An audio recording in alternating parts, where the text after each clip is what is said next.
Well, we had an announcement at Snobby Jazz Festival anyway. Oh, not about that. Everybody ready? Okay, go ahead. Thank you very much for coming out this afternoon. We're announcing today the NDP's policies on arts and culture.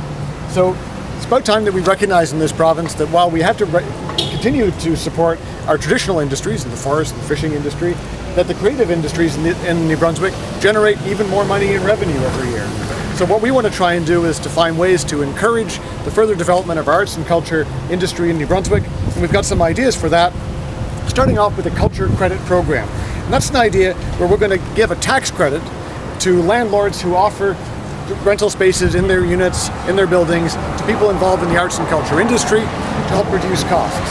That'll also help to reduce the costs for the artists themselves. So part of the condition would be that those savings would be passed on to the tenants as well.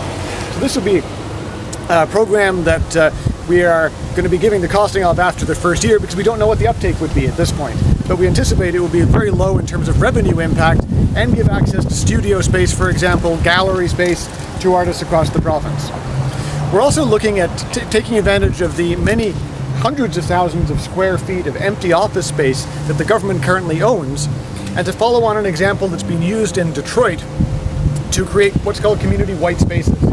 Places where local artists, filmmakers, doesn't make any difference what their medium is, they're able to go in and get access to low-cost real estate using up space that the government is currently paying for but that we're not using. So it just seems to be an idea that would make sense for us.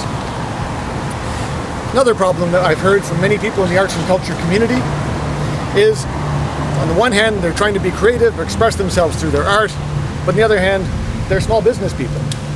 So we want to make sure that there's a specialized course offered through our community college networks to provide basic business training for people in the arts and culture communities, so that they don't have to spend their time filling out tax forms and grant applications, that they can get on with being creative and growing their art business. So these are some ideas that we're hoping the government can help to further grow the arts and culture industry in New Brunswick, and be happy to take any questions.